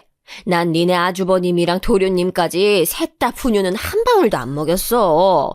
애들이 얼마나 튼튼하게 자랐다고. 분유 먹고 자란 애들은 나중에 병치레도 많이 하고 힘들어. 네가 좀 고생스러워도 애 모유 수유는 꼭 해야 돼. 오늘부터라도 좀 어떻게 다시 노력해봐. 이때 저는 정말 너무 한숨이 나와서 못 참고 얘기를 했어요. 어머니, 병원에서부터 잘 안 돼서 저는 진즉 포기하기로 했어요. 그때도 잘 안 되는 상황에 몸살까지 와서 정말 완전히 드러누웠었어요.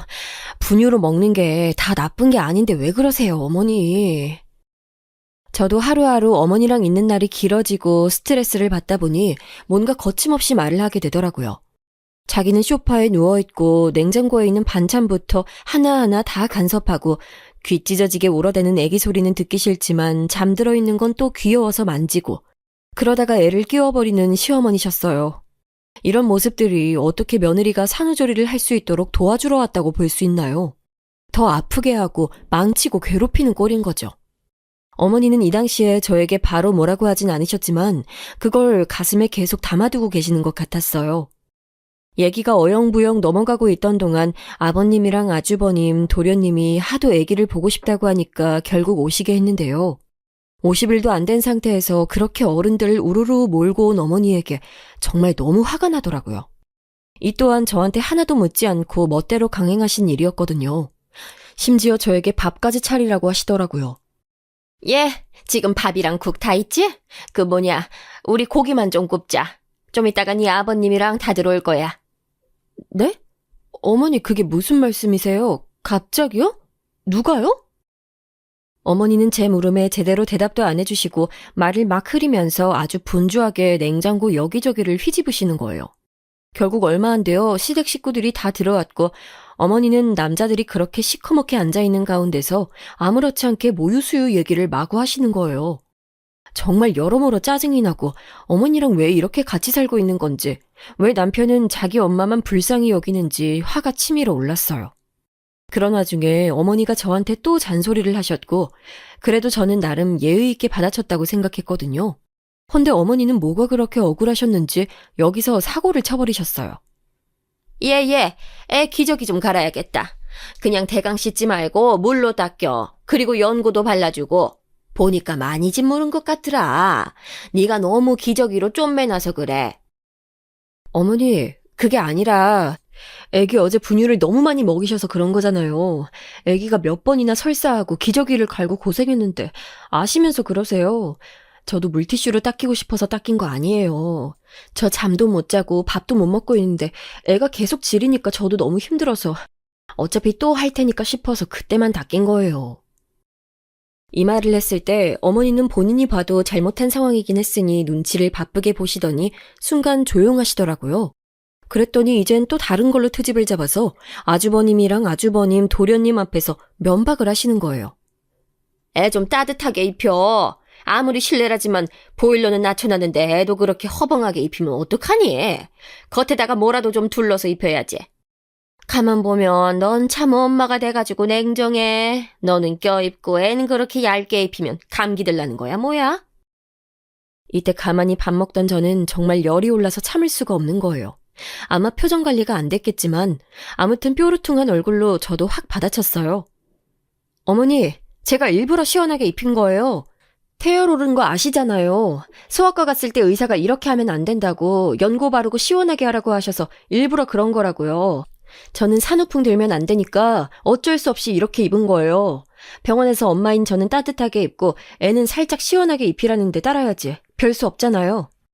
이 말을 하면서도 분이 풀리지 않아서 씩씩거리던 차에 어머니는 이때 젓가락을 들고 있던 상태에서 저를 아주 표독스럽게 쳐다보시더니 갑자기 탕 소리를 내면서 떨구시는 거예요.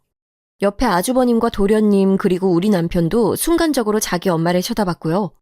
그런데 정말 너무 어이없는 일이 벌어지고 말았어요.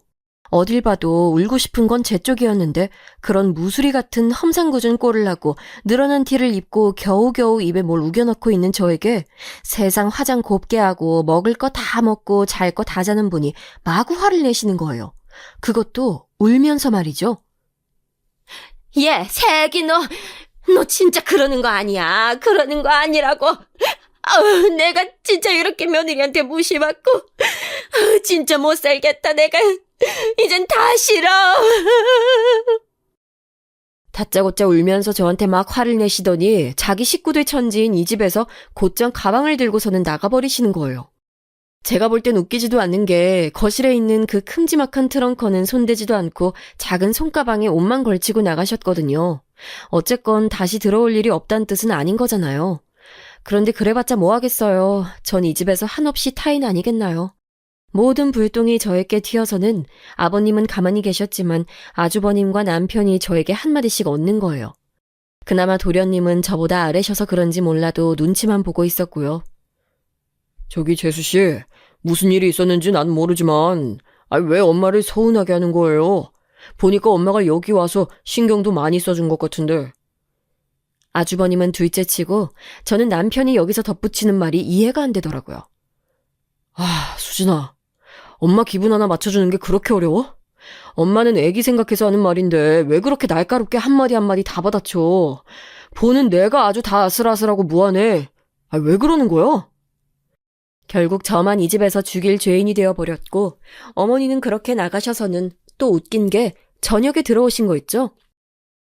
이유는 단 하나, 짐을 챙기러 왔다는 거예요. 저는 그러시냐고 하면서 주방에서 어머니 쪽을 전혀 쳐다보지도 않았어요.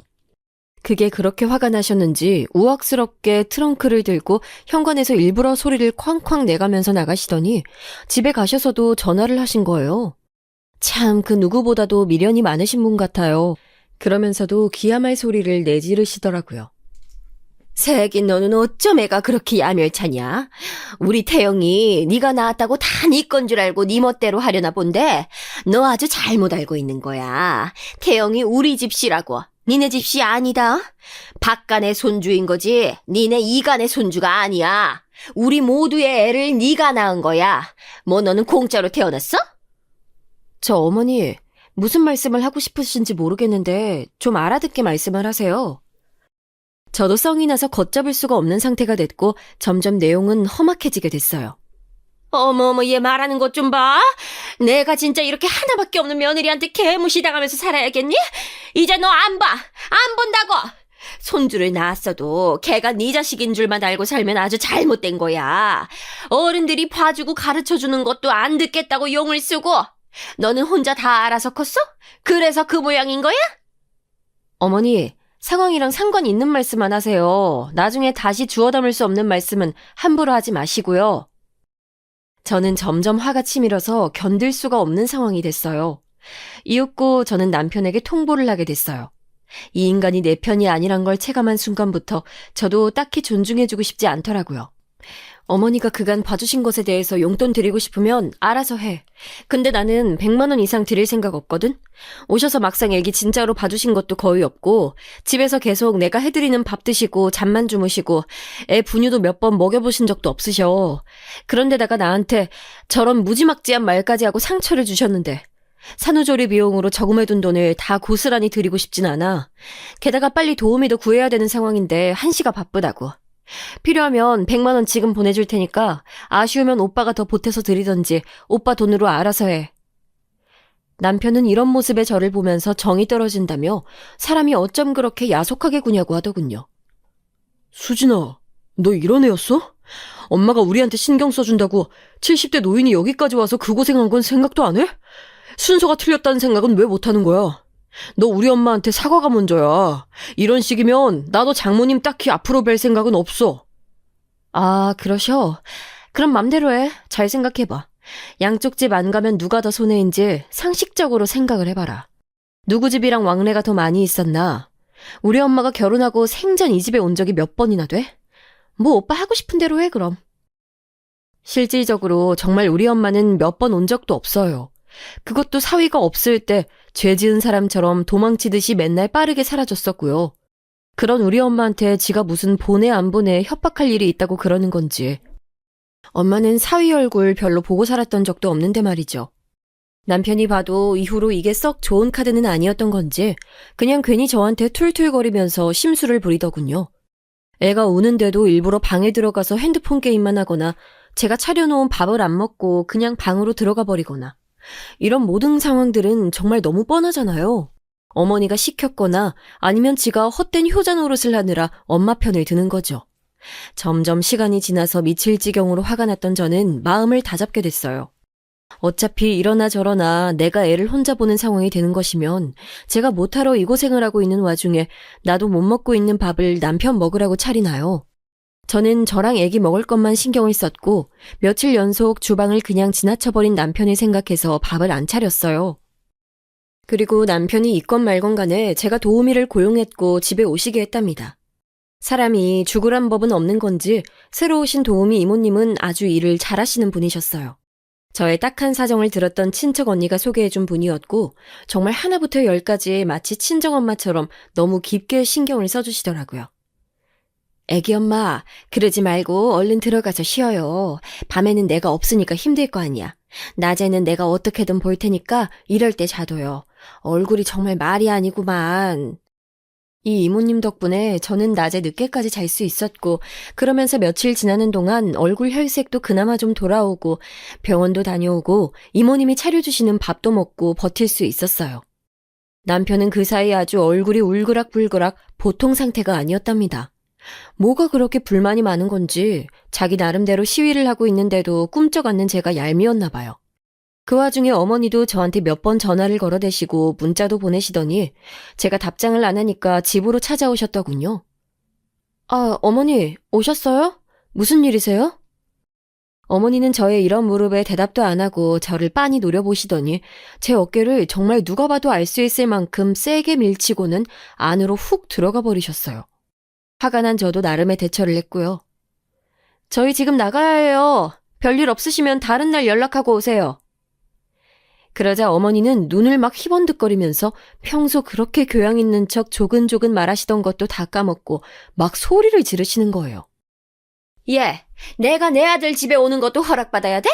나 여기 있다 갈 거야. 있다 갈 거라고!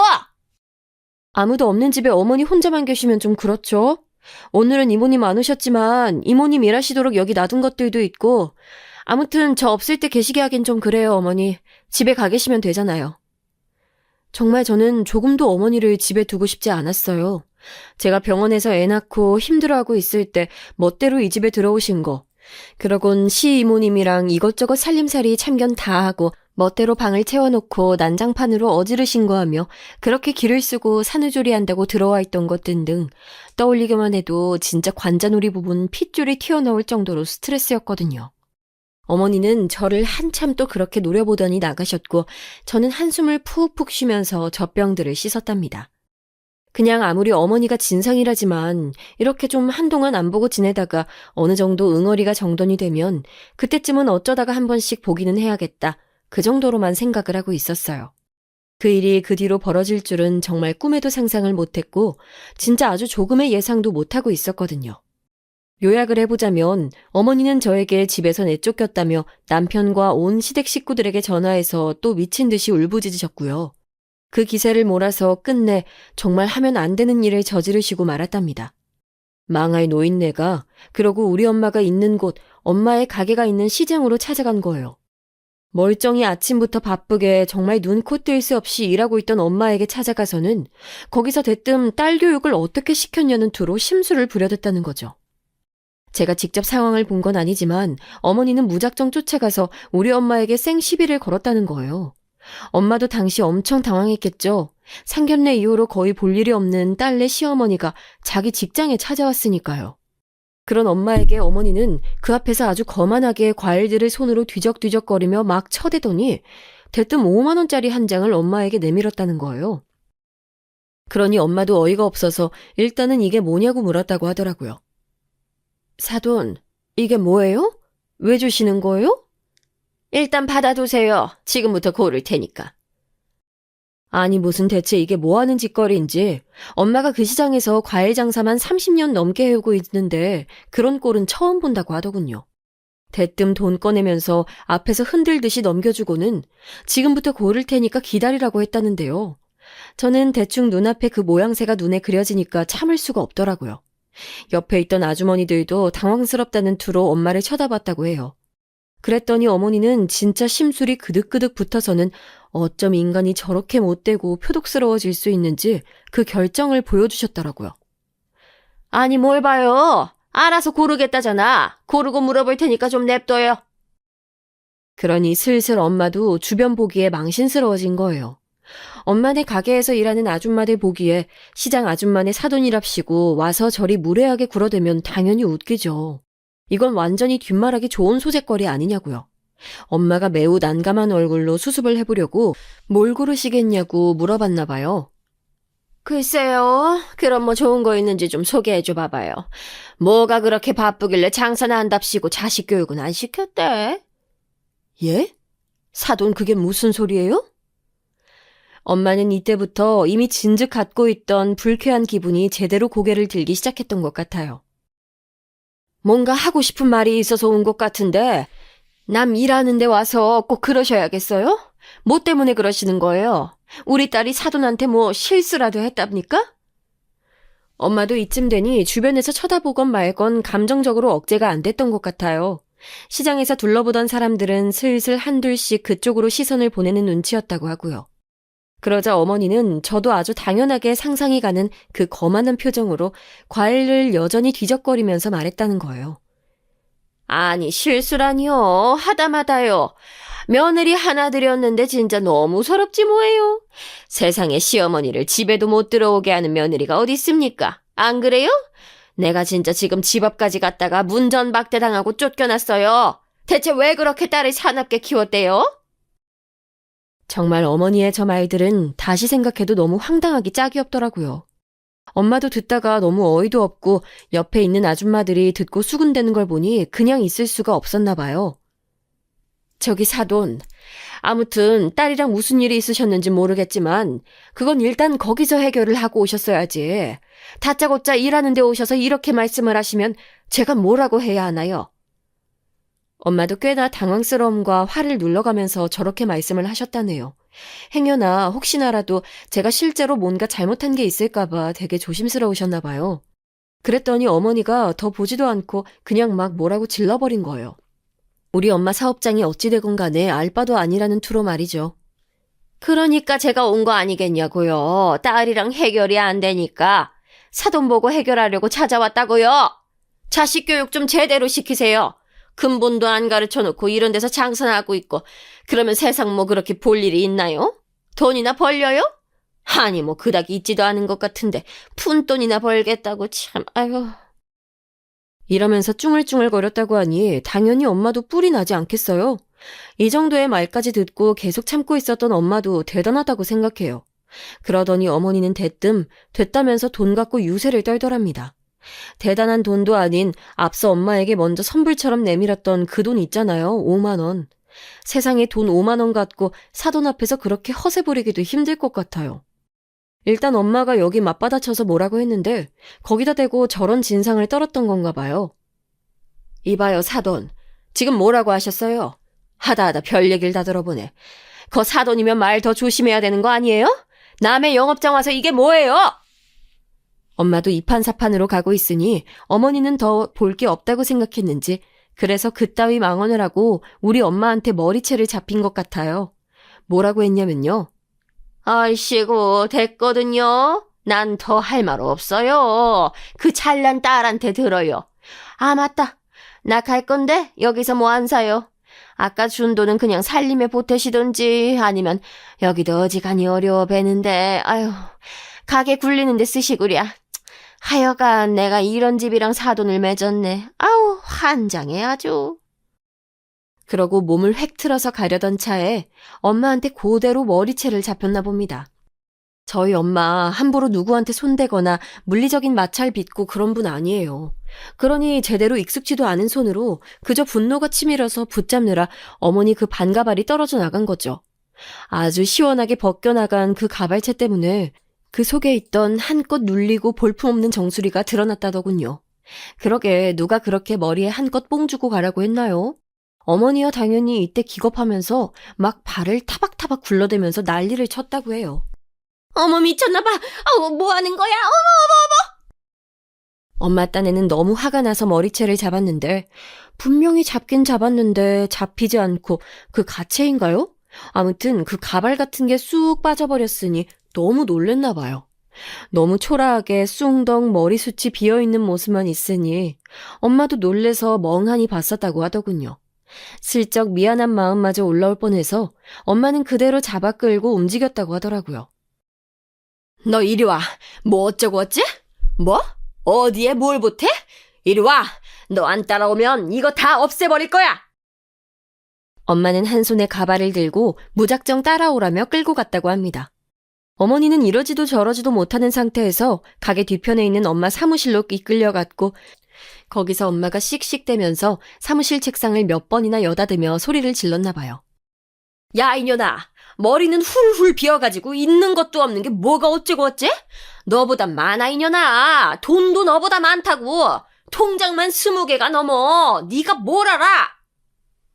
이 뒤의 상황은 엄마가 그닥 자세히 얘기해주지 않았고요. 그냥 그렇게 소리 지르면서 엄마가 가발도 문가 쪽으로 던져버렸더니 어머니는 그걸 주워들곤 도망치듯 나갔다고 하더라고요.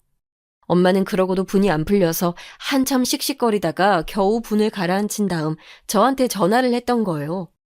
저는 그런 상황도 몰랐던 게 왜냐면 어머니로부터 연락 온 게 없었거든요. 엄마는 도저히 그냥 넘어갈 수 없다고 하셨어요. 수진아, 나 이거 그냥 안 넘어갈 거야.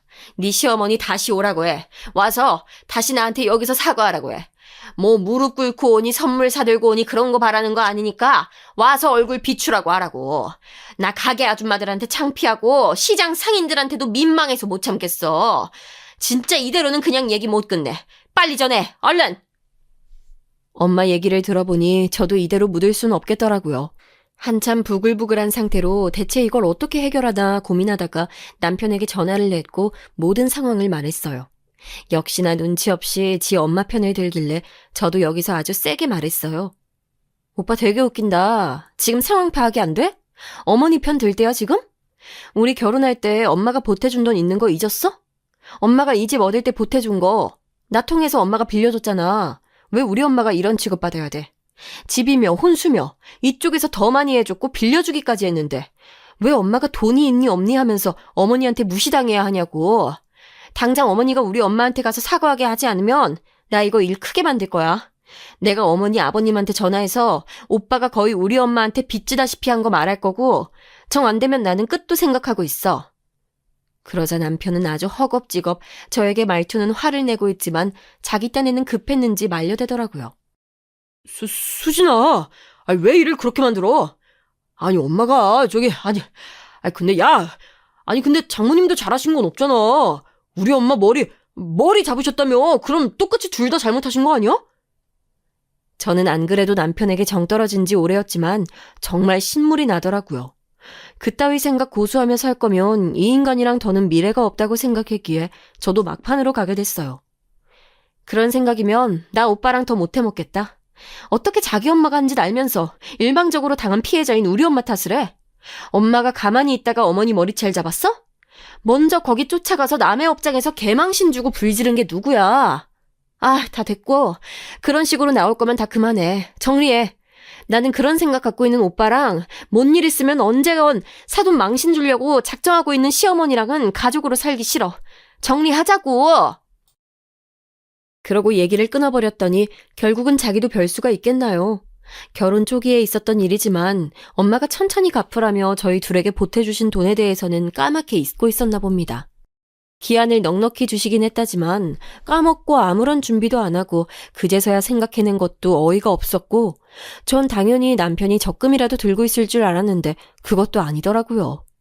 얘기를 깊이 파면 팔수록 너무 실망스러워서 이혼을 얘기했더니 결국엔 아무리 봐도 지가 너무 코너에 몰릴 것 같은지 포기하더군요. 끝끝내 어머니는 우리 엄마네 가게에 직접 찾아와서 얼굴은 못 들이밀고요. 문자를 무슨 10통씩 보내가지고 미안하다고 사과했다고 하더군요. 자세한 내용은 모르지만 아무튼 우리 엄마한테 그렇게 무릎이 닳도록 문자건 뭐건 사과를 해댔으니 저 볼낯은 없으신가 봐요. 그 일을 당연히 제가 알고 있는 데다가 사과하도록 만든 것도 저여서 그런지 아주 코빼기도 비추지 않고 계시네요. 남편도 한창 기가 팍 죽어있지만 저는 이렇게 판세가 바뀐 걸 유지할 생각이에요.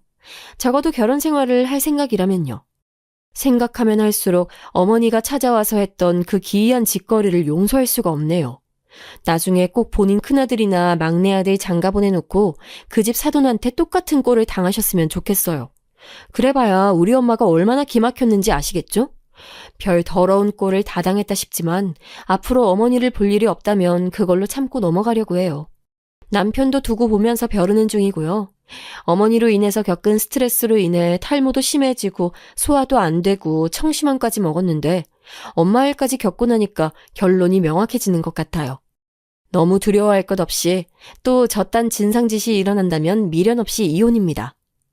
이 글을 쓰는 동안 더 확고해진 것 같아요. 아무쪼록 저의 이 두서없는 얘기들 들어주셔서 감사합니다. 그나마 조금 정리가 되었고 털어놓고 매듭을 지을 수 있어서 다행이라고 생각해요. 그럼 모두들 건강하세요. 감사합니다.